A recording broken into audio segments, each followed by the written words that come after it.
In previous video, we learned to deploy machine learning model in production using TensorFlow serving, but that was on local PC only. But if you wanted to integrate it with your own application, then you need to host it on a server so that it can be accessible globally. This is where Heroku comes into the picture. You can deploy your TensorFlow serving here as a containerized application for absolutely free of cost. So without discussing too much about it, let's see how we can do that.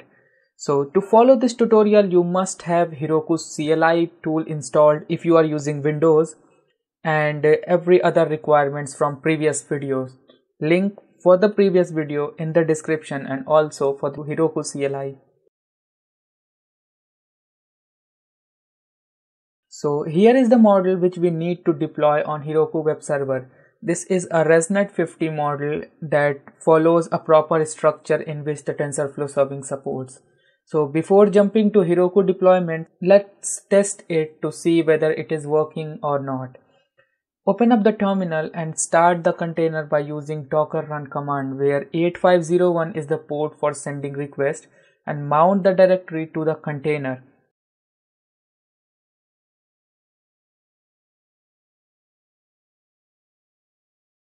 Here's the whole command breakdown to make you understand each piece of argument.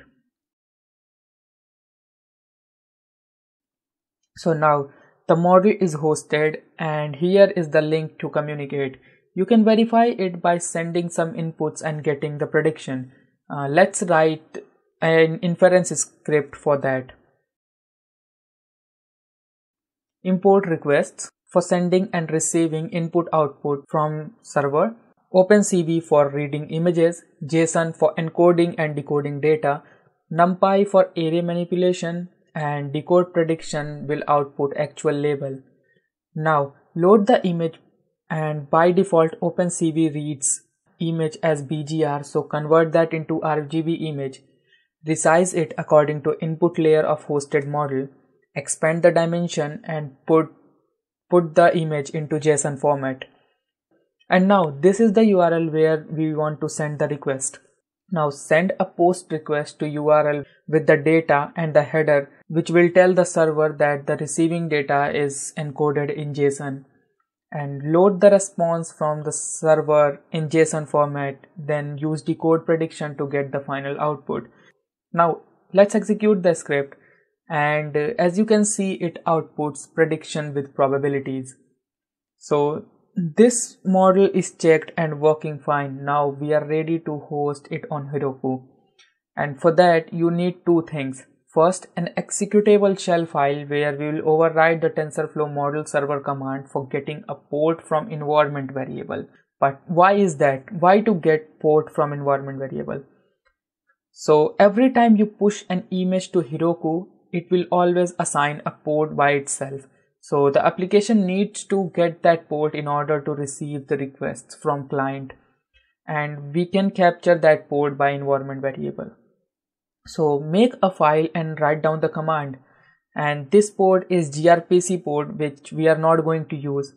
Get the REST API port from the environment variable, and also get the model name and path from environment variable too. Note that the name of this file should be the same. Now we need a Docker file to build an image. Use TensorFlow serving as base image and pass the environment variable for model name and the base path from here.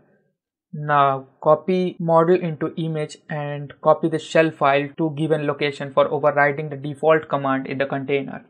Now give executable permission to file and execute the file whenever the container starts. We have everything set up and just a step away from hosting it to Heroku.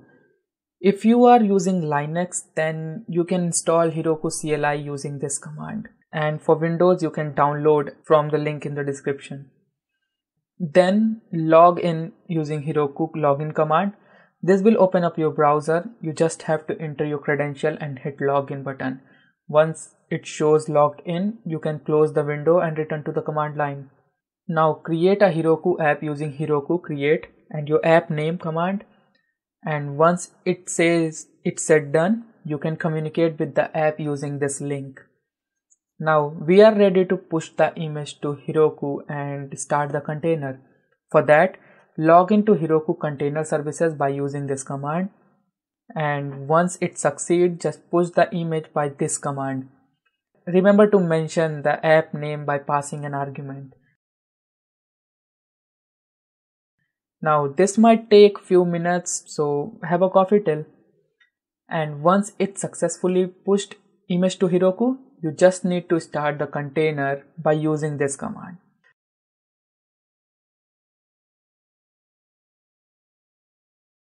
And now your app is hosted on Heroku server and you can make API calls from anywhere in the world.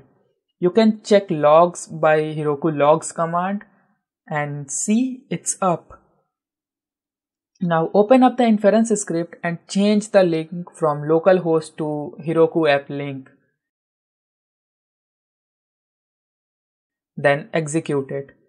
And as you can see, the output came from Heroku server, and in the log it is showing that the request is received. And you can send the request as many times as you want. That's it. You have hosted a TensorFlow model on a server for absolutely free of cost. But note that there are some few limitations with Heroku free deployment. You have to pay if your model is large enough to consume more than 500 megabytes of RAM. Otherwise, the server will give you error that the resource will be exhausted. So now you have the recipe. So don't just train and keep the model, host and solve a problem. Link to all the resources in the description. And as always, thanks for watching.